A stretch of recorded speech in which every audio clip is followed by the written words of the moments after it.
नमस्कार, मैं हूं शशि रंजन और आपका बहुत बहुत स्वागत है जनता टीवी में। और आप देख रहे हैं हमारे साथ ये खास कार्यक्रम public thermometer. Mood off Uttar Pradesh मतलब 10 मार्च के बाद कहां होली और कहां मातम, ये देखना बहुत दिलचस्प होगा। इस सफ़र में हम पहुंच चुके हैं बागपत। बागपत ज़िले में 3 सीटें हैं। बागपत एक ऐसा कंस्टिट्यूएंसी जहां पहली बार अपने दम पर बीजेपी 2017 में चुनाव जीती।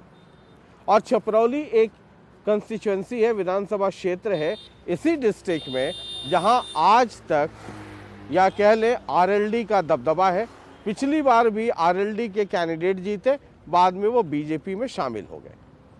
लेकिन अगर बागपत को समझना है तो कुछ एक पहलू है जिनको समझना होगा। यहाँ पर सबसे ज़्यादा अगर आबादी है तो जाटों की है, और उसके बाद फिर मुस्लिम आबादी है, यानी कि जाट और मुस्लिम अगर मिल जाएं तो ये सीट उनकी झोली में।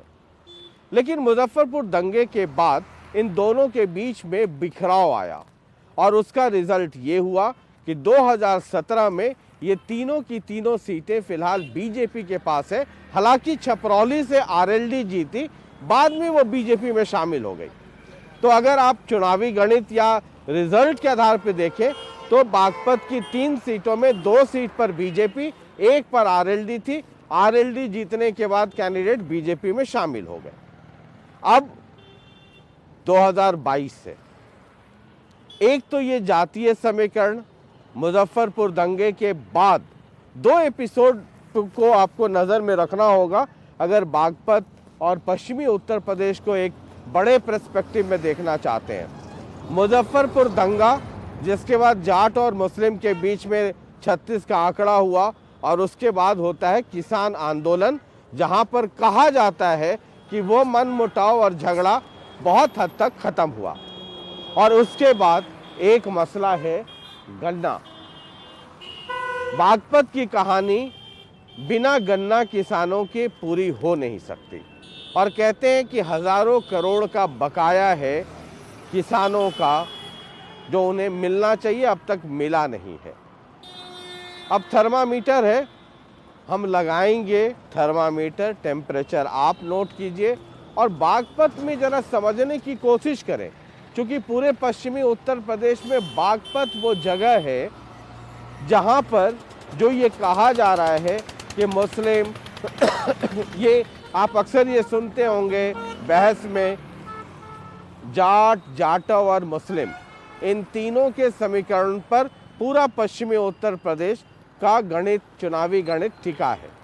और बागपत में हम जरा टटोलने की कोशिश करेंगे कि मुजफ्फरपुर दंगे के बाद जाटों और मुस्लिमों के बीच जो एक तनाव का माहौल बना था, क्या किसान आंदोलन के बाद वो ख़त्म हो गया है या अब भी वो जारी है? ये सिर्फ कहने सुनने की बात है। क्या मिल्लत इतनी हो गई है कि दोनों एक साथ आकर किसी कैंडिडेट को जिता सकते हैं? तो आइए थर्मामीटर लगाते हैं।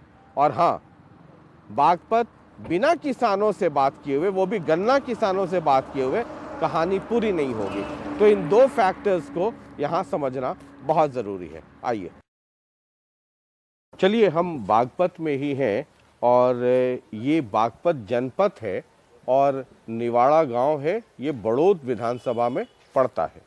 मुस्लिम बाहुल्य ये गांव है। तकरीबन 8000 के ऊपर यहाँ वोटर हैं। और जिस गणित की मैं बात कर रहा था, चुनावी नतीजों या रुझानों के हिसाब से उस गणित को समझना बड़ा महत्वपूर्ण है। इसलिए जानबूझकर के हम इस गांव में आए हैं कि लोगों का मिजाज क्या है और लोग जो चुनावी समीकरण है उसको लेकर के क्या सोचते हैं। ये चुनाव है अभी, जी जी, है ना? अब तो 10 तारीख को वोट देना है जी और अगले 10 तारीख को रिजल्ट आ जाएगा। जी। क्या माहौल है? बीजेपी है रूलिंग पार्टी, केंद्र में भी है। एक नया गठबंधन आ गया, अखिलेश का और फिर जयंत का, और भी कई लोग उसमें शामिल हो गए। बहन जी की एक अलग पार्टी है। प्रियंका गांधी खुद उतर गई हैं, कह रही हैं कि चीफ मिनिस्टरियल कैंडिडेट कांग्रेस में प्रियंका गांधी हैं। ओवैसी भी आए हुए हैं, है ना? नहीं ओवैसी तो कुल मिलाकर के क्या माहौल है? माहौल तो ये बीजेपी गठबंधन का ही लग रहा इधर को। बीजेपी आओ या गठबंधन आओ, दो का और का तीसरे का कुछ मतलब टक्कर बीजेपी और गठबंधन में, जी। अखिलेश जयंत वाला गठबंधन और बीजेपी। नहीं यार, लोक दल को ज्यादा, जयंत को ज्यादा मानते हैं। जयंत, हाँ तो ठीक है, जयंत और अखिलेश तो अभी एक ही है ना, एक ही गठबंधन है ना। जयंत की पहली सोच, पहली पसंद मानी जाती है यहाँ पे बागपत जिले में, जयंत को। जयंत को। ठीक है। मुस्लिम समुदाय का क्या क्या सोच है, क्या रुख है? क्योंकि मुस्लिम वोट बैंक को हमेशा हिंदुस्तान में, हालांकि हर जाति का ही है ना, लेकिन चूंकि आपका मुस्लिम बाहुल्य इलाका है इसलिए मैं उन्हीं की, उसी समुदाय की बिरादरी की बात कर रहा हूँ। तो वो एक वोट बैंक के तौर पे देखा जाता है, कोई डराता है, कोई पुचकारता है ना? वोट के लिए पुचकार रहे हैं जी। तो वोट के लिए तो इस बार क्या रुझान है बाय एंड लार्ज? रुझान तो अब से पहले जो था, मुस्लिम कुछ बीजेपी में जा रहा था, अब नहीं जा रहा। जब तमंचा, वो तमंचा चला ना, तमंचा वो बर्फ बना देंगे, ये कर देंगे, बिल्डोजर चला, तमंचे वाला सिस्टम चला, जब से कुछ छिटका लग रहा मेरे को। अच्छा। जान रहा बीजेपी में जा रहा। अच्छा। बदलाव मई जून में शिमला बना देंगे, उसका फर्क पड़ा, उसका फर्क पड़ा, बहुत ज्यादा फर्क पड़ा, बहुत ज्यादा। उस स्टेटमेंट का नुकसान हुआ है। नहीं, मैं भी जा रहा था कुछ बीजेपी में, मैं नहीं जा रहा, मैं नहीं दे रहा वोट बीजेपी को, नहीं दे रहा, वो नुकसान जा रहा उससे। अच्छा। नहीं, जो पहले शिमला बनाने की या बिल्डोजर चलाने की बात कर रहा हो, क्या करेगा फिर वो? तो फिर तो दूसरा वो किस रास्ता होगा, फिर तो जितना पैदा होगा इंडिया में दोबारा, ये तो ये कराएंगे ना, दूसरा जितना तो उसका एक फायदा भी है ना, बाकी जो वोट है एंटी समुदाय वोट, उसका भी तो ध्रुवीकरण, उसका भी तो, ये सब तो पॉलिटिक्स है। किसी भी जाति को लेकर ऐसे वार नहीं करना चाहिए, प्यार होना चाहिए। हाँ। वो मुझे पकड़ ठाना, वो विवाद प्यार लोगों में हो रहा, उसको बांटना वो गलत है ना। वो प्यार बांट रहे हम लोगों का, वो तो वहां बैठे, ये थोड़ी दे रहे कुछ। बागपत में है ना, आपके बागपत विधानसभा क्षेत्र में पहली बार 2017 में बीजेपी अपने बूते जीती है ना। चपरौली में चली आरएलडी जीती, वरना बागपत की दोनों सीटें तो बीजेपी ले गई, वो भी आरएलडी चली गई बीजेपी में, है ना। उस मुजफ्फरनगर इंसिडेंट के बाद जाट और समुदाय के बीच में एक दरार आया, एक मनमुटाव आया, एक भाईचारे में दिक्कत आई। उसके बाद एक किसान आंदोलन हुआ। आपको लगता है कि वो पैचअप हुआ, या अंदर में अभी भी खटास है और उसका असर मतदान पे पड़ेगा? देखे जी, किसान आंदोलन 13 महीने पूरे देश का किसान अलग अलग जगह, अलग अलग बॉर्डरों पे जमा हुआ, सर्दी भी हुई, बरसात भी हुई, लेकिन जो केंद्र में सरकार है उसने किसान को माओवादी, आंदोलनजीवी, खालिस्तानी, वो मैं आऊँगा। हाँ, वो कहानी तो ठीक है सर, मैं ये पूछ रहा हूँ कि क्या ये दोनों एक साथ अब आ सकते हैं या अभी भी दिक्कत है? आ सकते नहीं, आ गए जी। अच्छा। लोनी से लेके सहारनपुर तक इतनी बड़ी लहर है, एक नाम है सिर्फ जैन चौधरी। हाँ। लोनी से लेकर सहारनपुर तक गठबंधन बीजेपी का सफा कर चला जाएगा यहाँ से वहाँ तक। अच्छा, तो आपको लगता है कि ये दोनों साथ आ गए हैं? बिल्कुल साथ आएगी, पूरी किसान बिरादरी साथ आ गई जी। अच्छा, पूरी किसान बिरादरी साथ है? पूरी किसान बिरादरी इस टाइम जैन चौधरी के साथ है, और 10 तारीख को बता भी देगा पूरा किसानियों कि अपने अपमान का बदला भी लेगा वोट की चोट से। बहुत जगह तो फिर ये बहन जी हैं बीएसपी से, बहुत जगह मुस्लिम कैंडिडेट खड़े हैं, तो और उनका अपना एक वोट बैंक है, एक है फॉलोअर है, कैडर वोट है उनका, उसका फिर क्या होगा? वो डेंट करेगा इस गठबंधन को? मुस्लिम ओनली मुस्लिम गठबंधन को लाइक कर रहा है, और गठबंधन पे ही 99% मुस्लिमों का वोट जा रहा है। क्यों, बीएसपी का कैंडिडेट अगर मुस्लिम हो तो उसका तो प्रभाव होगा कि नहीं होगा? नहीं, ऐसा नहीं जी, नहीं होगा, नहीं देगा, मुस्लिम वोट नहीं देगा, क्योंकि कई बार देख चुके हैं ना। है। अभी स्टेटमेंट आया था बहन जी का बहुत दिन पहले, है। अभी जो एमएलसी का चुनाव था, है। हम सपा उम्मीदवार को जिताने के बजाय भाजपा को सपोर्ट करेंगे, ये पूरा देश देख रहा था उसमें। तो कोई मुस्लिम इस बार बसपा को कोई सपोर्ट नहीं कर रहा, सिर्फ गठबंधन की लहर चल रही है इस टाइम। जो लहर चौधरी चरण सिंह के टाइम बीकेडी की थी, वो लहरा जयंत चौधरी की है पूरे पश्चिमी उत्तर प्रदेश में। ठीक है, ये पश्चिमी उत्तर प्रदेश को समझना है तो जाट, जाटव, मुस्लिम, है ना, इन तीनों के गणित को समझना बहुत ज़रूरी होगा। चलिए मान लिया कि मुस्लिम जो है, मुस्लिम समुदाय जो है वो गठबंधन के साथ हैं, 100% नहीं तो मेजॉरिटी साथ है, लेकिन जाटों, और दूसरा मेरा सवाल कि जाटों का क्या होगा, और दूसरा कि जहाँ पे बीएसपी के मुस्लिम कैंडिडेट हैं वहाँ क्या होगा, वहाँ क्या मुस्लिम वोट बटेंगे नहीं?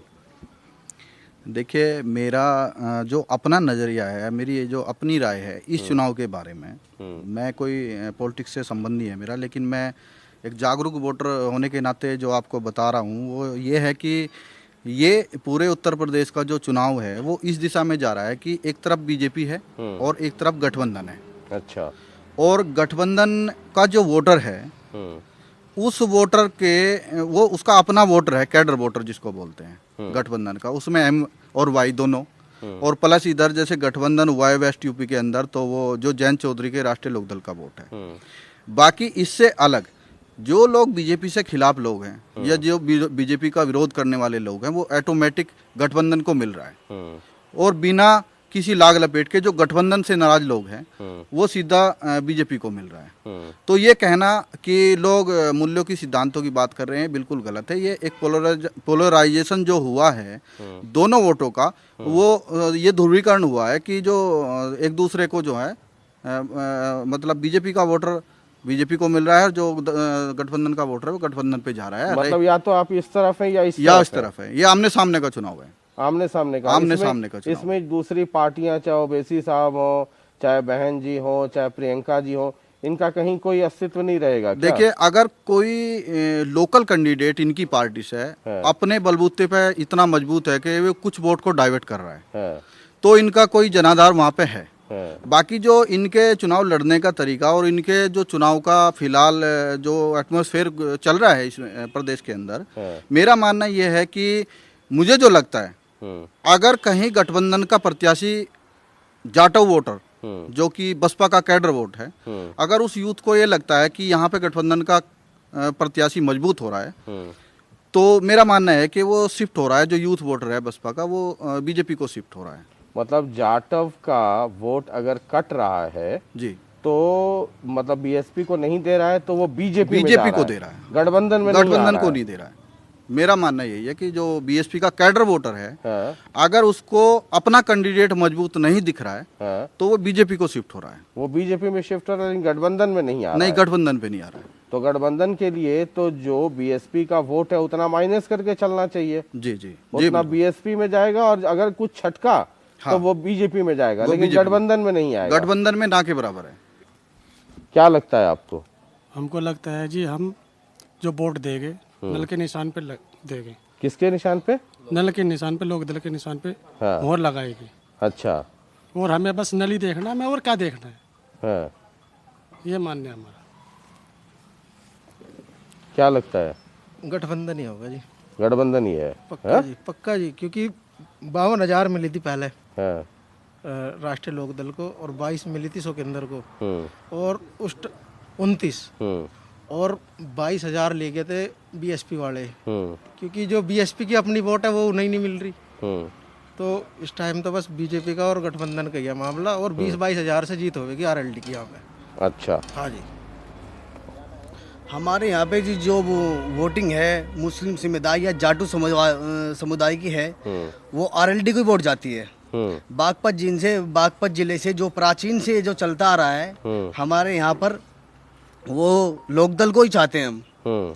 अजीत सिंह को मानते आ रहे हैं पहले से ही, उनको ही वोट देते हैं। हमने जब से वोटिंग पे अपना पहला वोट दिया था वो हमने नल पे ही दिया था, और अब की बार भी नल पे ही वोटिंग करेंगे।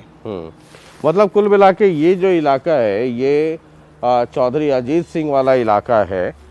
ये जो मैं अभी समझ रहा था कि मान लीजिए कि जाट का क्या आपको लगता है, और मुस्लिम का तो चलिए ठीक है, जाटों का कितना % वोट मिल जाएगा?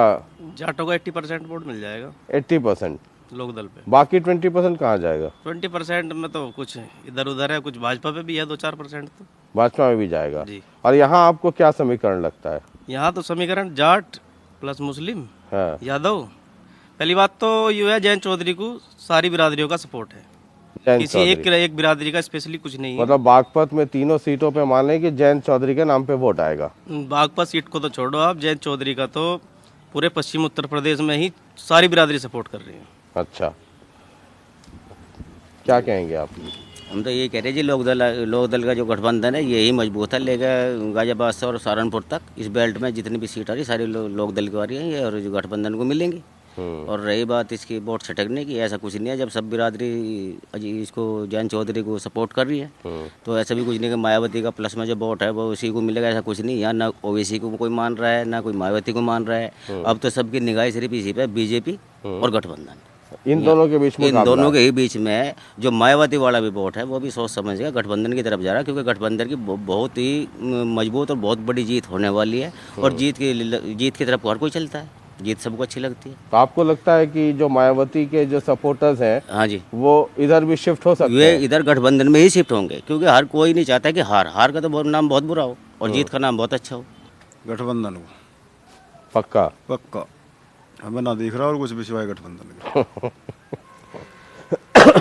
ये जो बीएसपी का जो वोट है, अगर वो मान लीजिए उसको लगा कि बीएसपी का कैंडिडेट कमजोर है, तो कितनी संभावना है कि उसका छटका हुआ वोट, उसका निकला हुआ वोट? बड़े भाई 2% नहीं झटकेगा। बीएसपी का वोट हाथी के अलावा वोट देने का ही नहीं, वहीं जाएगा, वहीं जाएगा पक्का, 100% जाएगा। हाँ। जो कहे झूठ कह रहे। हाँ। मैं रहता हूँ लोगों में, हाँ। मैं ज्यादा उन्हीं में रहता हूँ, हाँ। 24 घंटे। हाँ। उनसे अलावा वोट नहीं जाएगा जी, हाथी को नहीं छोड़ेंगे लोग। तो हाथी वाला वोट हाथी को ही मिलेगा? हाथी को मिलेगा, और साइलेंट वोट और बिरादरी का भी। अच्छा। साइलेंट वोट मायावती को मिलेगा। इससे बढ़िया हिंदुस्तान में मुख्यमंत्री नहीं हुई ना हो सकती, आने वाले बीच में भी होगा। तो इसका फायदा या नुकसान किसको होगा? नुकसान नफे का फायदा नहीं जानते। बीएसपी का वोट बीएसपी को मिलेगा। कितने % होगा आपके अनुमान से? 25% ऊपर हो, कम नहीं होगा। 25%? 25 होगा जी। तो वो 25% रह गया मायावती के साथ, बहन जी के साथ जी। हाँ जी। और उसका वोट कहते हैं टूटेगा नहीं? नहीं टूटेगा, किसी माया गिलास नहीं टूटेगा उसको। वो नहीं टूटेगा, वो पढ़ना ही पढ़ना है, कैंडिडेट चाहे कोई भी हो। हाँ, वो सिंबल देख करके वोट पड़ेगा। जयंत का उसका वोट टूटता ही नहीं। जयंत का टूट गया था पिछली बार 13 में। हाँ। जयंत का वोट नहीं टूटता ना मायावती का टूटता। जयंत का वोट नहीं टूटता, इस घराना का वोट नहीं टूटेगा। तो उसके बाद राजघराना, उसके बाद फिर अपना बाकी लोग चरण सिंह घराना राजघराना है। हाँ। क्या दिया चरण सिंह को? हाँ। आवास भी दिया दिल्ली में इन्होंने। इसे तो जाटों को तो बर्बाद किया इस सरकार ने। सही बात तो ये। तो घर से बेकरार करा। इस चरण सिंह से बढ़िया लीडर नहीं हुआ हिंदुस्तान में किसानों के लिए। मायावती से बढ़िया पानी बंद कर दिया गया, लाइट बंद कर दी गई है, उनके कमरा छीन लिया गया, उनके कोठी छीन ली गई थी। इससे ज्यादा अपमान क्या करेंगे जाट बिरादरी का, जाट भाई का, किसान का, हमारा इससे ज्यादा बड़ा अपमान क्या होगा कि हमारे पानी तक बंद कर दिया, बिजली लाइट तक बंद कर दी और वहाँ से निकाल दिया गई है। क्या ये एक राजा के या ये प्रधानमंत्री के पुत्र नहीं थे जिनको इतना बड़ा अपमान करके इन्होंने दिल्ली से बाहर का रास्ता दिखाया था? वे भी तो एक हमारे थे और उन्हीं के बलबूते, उन्हीं के राजघराने में, उन्हीं की प्रजा है। चौधरी चरण सिंह की ही तो प्रजा है और उन्हीं के घर के सदस्य को किसी को इतना बड़ा अपमान दिया जाए कि उसके पानी बंद कर दिया जाए, उसकी लाइट बंद कर दी जाए, उससे उसका आवाज़ छीन लिया जाए, तो इससे बड़ा अपमान जाटों का या हमारा और इससे बड़ा अपमान क्या करेगा? जयंत चौधरी पे उधर जा रहे थे, कितना बुरा करा? क्या वे कोई गुनाह करने जा रहे थे? पीड़ित आदमी को देखने के लिए जा रहे थे, उसकी मदद के लिए जा रहे थे, उन पर रास्ते में रोक के उन पर लाठी बरसाई गई थी। तो ये अपमानित और क्या है? तो ऐसे जब अपना अपमान करेंगे तो हम क्या अपेक्षा रखेंगे इस सरकार से, जब हमारे बड़ों का, हमारे राजाओं का या हमारे उनका इतना बड़ा अपमान करेंगे? अच्छा, ये मैं जरा समझना चाह रहा हूँ। ये कह रहे हैं कि हाथी का वोटर कहीं जाता नहीं है, आप कह रहे हैं कि यूथ कुछ घसक सकता है और घसका तो वो बीजेपी की तरफ जाएगा।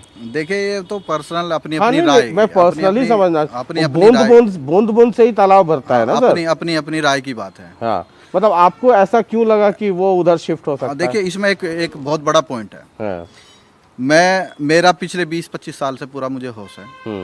एक चीज में मैं प्लस पॉइंट मानता हूँ जो मौजूदा सरकार चल रही है। बाकी सारी चीजें नेगेटिव हो सकती है, लेकिन एक चीज पॉजिटिव मैं भी मानता हूँ और उसे बहुत सारा यूथ मानता है। अगर हम कास्ट बेस से ऊपर उठ के किसी चीज को एक उसके पैमाने को, उसके वर्किंग सिस्टम को नापने का एक पैमाना नापे, तो देखिए कानून व्यवस्था की अगर बात आए तो इस सरकार ने कानून व्यवस्था से हम जो है ना, कम से कम भी तो ये 80% संतुष्ट है जो इनकी कार्रवाई है। योगी जी की जो कार्रवाई है उस हिसाब से अगर नापने की बात आवे तो यूथ जब सोचता है अपने आप को जो यथार्थ में चल रहा है, तो उस हिसाब से यूथ का सोचना ये है कि देखिए सबसे पहले कानून व्यवस्था की अगर बात आए तो इस सरकार को और दूसरी सरकारों से मैं अच्छी मानता हूँ। और इसलिए जब हम यूथ से बात करते हैं तो अगर वो कास्ट बेस की बात ना करके अगर कानून व्यवस्था की बात करें तब वो उधर को जाने को सोचता है कि जो सिस्टम है आज की तारीख में ये बात माननी पड़ेगी।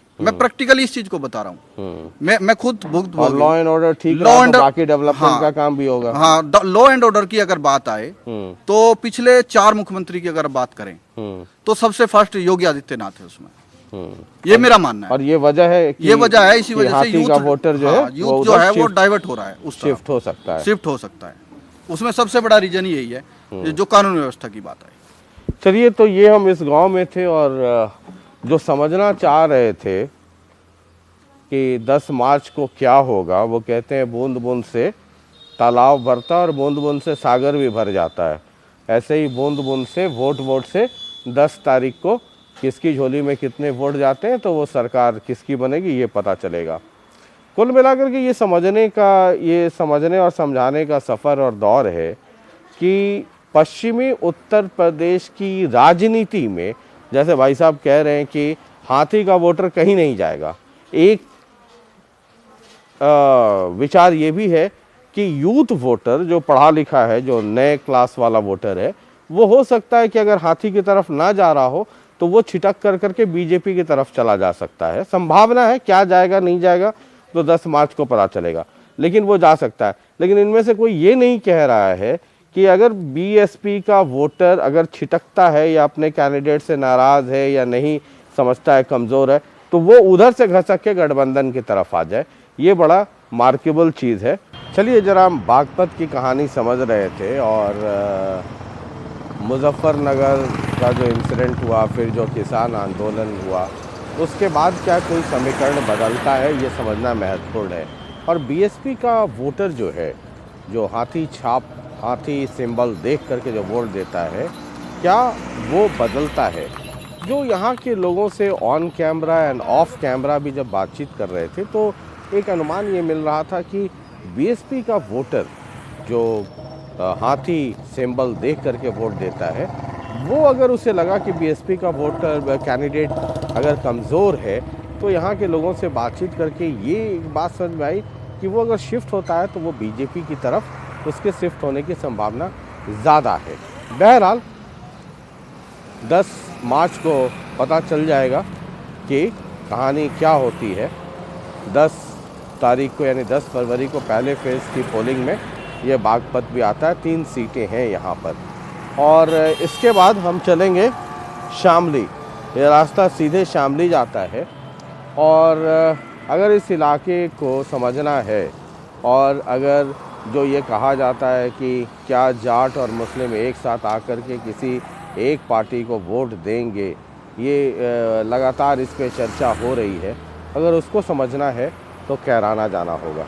तो आइए चलते हैं कैराना। और हाँ, उत्तर प्रदेश चुनाव से जुड़ी हुई हर खबर को देखने के लिए, लगातार अपडेट्स के लिए देखते रहिए जनता टीवी और हमारे साथ चलिए अगले एपिसोड में शामली और ख़ासकर कैराना। आइए।